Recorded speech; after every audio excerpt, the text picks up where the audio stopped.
A witch hunt, the Prime Minister says. Simon Breheny joins me now from the Institute of Public Affairs. Thanks so much for your time. G'day, Aaron. Good to be with you. The point that some have made about a witch hunt is that this one has found a number of witches.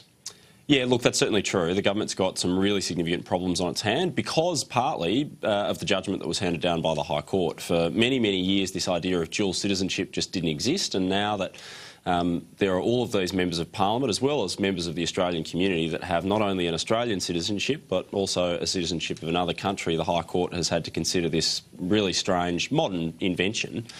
And that's why all of these problems now are being thrown up with people like Alex Hawke and Josh Frydenberg. I think the way that Malcolm Turnbull handled it, though, this week, to get onto the front foot, to be on the offensive, was the right way politically to handle it, particularly when we saw those stories of Josh Frydenberg, because you know, it's really hard to say that people do have split allegiances, which is what Section 44 contemplates, when they have done nothing to take up citizenship. There's been no act. They haven't gone out and sought citizenship of another country. So really, I think this is a problem that's been caused by Section 44's interpretation by the High Court. And there's a terrific piece that will be published this week by a colleague of mine, Morgan Begg, that talks about the problems that have been caused by the High Court's interpretation.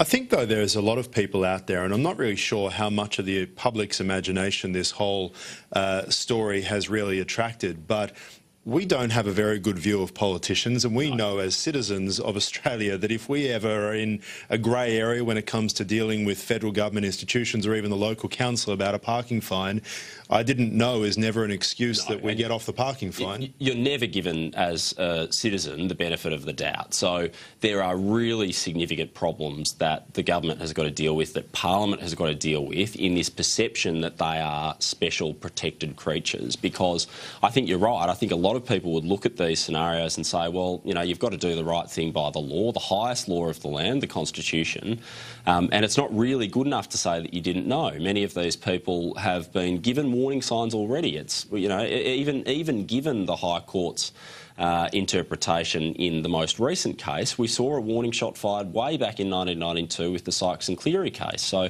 this is not a new problem. It's been something that's been around for a long time, and a part of this is an individual responsibility of the members and senators that have been caught up in this, and it's also partly an auditing, vetting process that should have taken place before some of these candidates had their nominations accepted by the AEC. That audit, that process, that vetting process should have been done by the parties themselves. Kevin Andrews was pretty strong on this. He spoke on Sky News this morning to Samantha Maiden and basically pointed out that this is taking up so much of the government's oxygen, and the mechanism really is the issue that we need to be talking about here, but we need to make sure that both sides and all sides of politics are adhering to the rules, and unless they are doing that, then we're going to be in a situation where this will keep going. Alex Hawke, the latest to be caught up in this.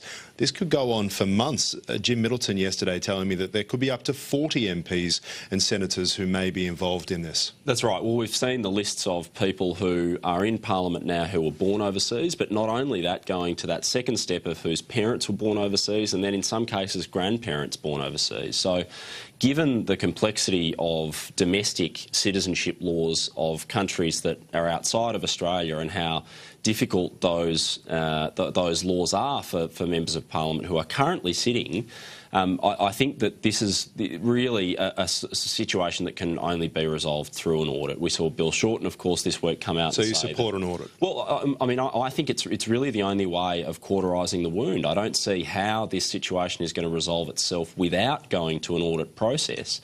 The problem, of course, is a practical one. Even if, in principle, you think that an audit is the right way to go about it, how does one conduct an audit? Does the AEC conduct this? Is there another body within Parliament, a parliamentary committee that can be set up that might audit members of Parliament?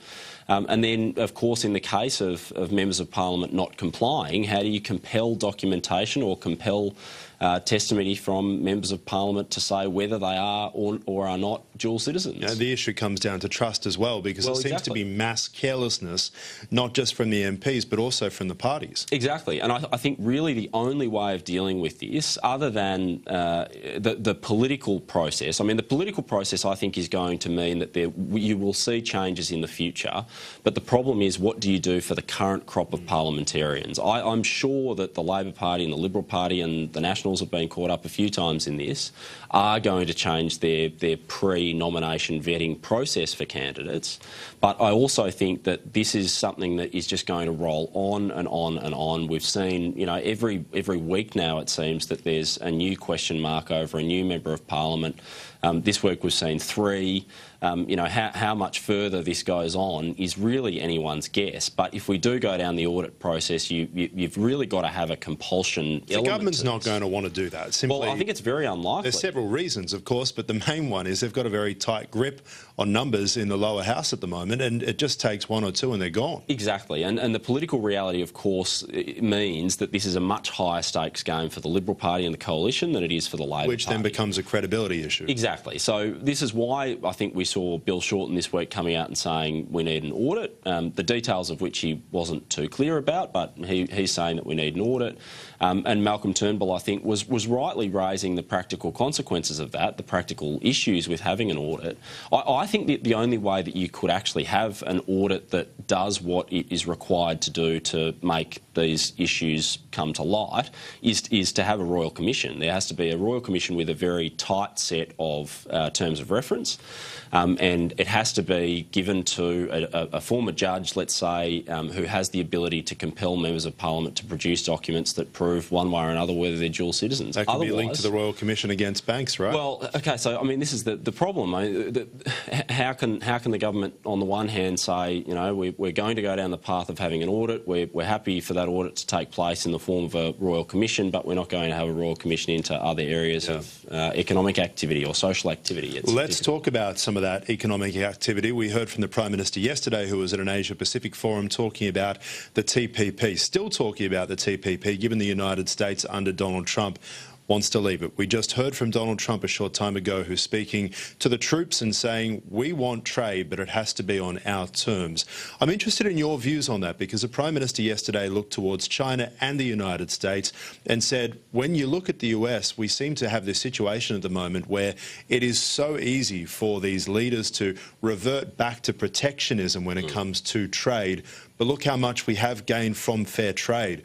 There is the point, though, which I'm not sure whether or not you agree on, that how can you tell people in the car industry in this country or the United States, all those jobs that have left our Western developed nations and headed to the developing nations, that, hey, we're not going to be there for you? That's really opened this place for leaders like Donald Trump to come through. Yeah, and this is exactly why in Australia, we're not immune from it here in Australia. We've seen people like Nick Xenophon, Pauline Hanson and others talk about the need for the Australian government to get more involved in the economy and for those protectionist policies to be a key platform of their economic strategy.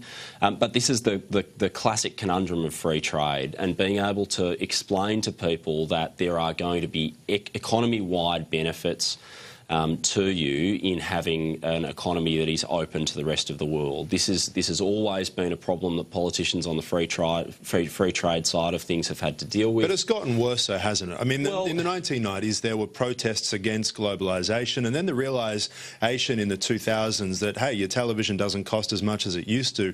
There were immediate benefits. That lasted for a while. Now we are seeing the jobs being an issue, with a number of jobs going in industries simply moving offshore. Yeah, well, part of the reason, though, for why that problem's been so significant is because of protectionism. So the car industry in Australia is a terrific example of that. For many, many years, the Australian government, of both Labor and Liberal persuasions, decided we are going to support this industry.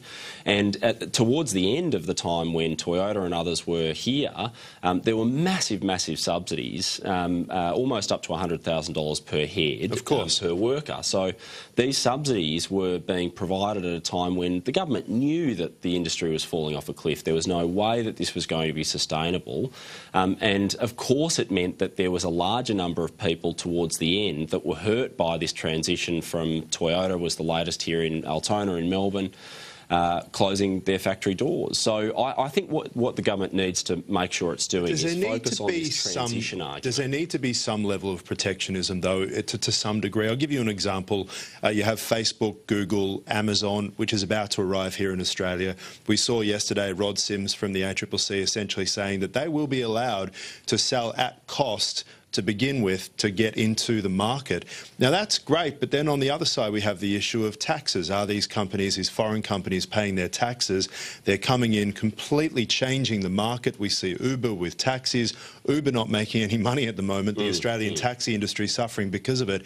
How long can that continue until everyone's losing? Yeah, the problem with looking at an equation like that is you are only looking at half of the equation. So this is why protectionism is so popular, because people say, well, why wouldn't we support Australian businesses?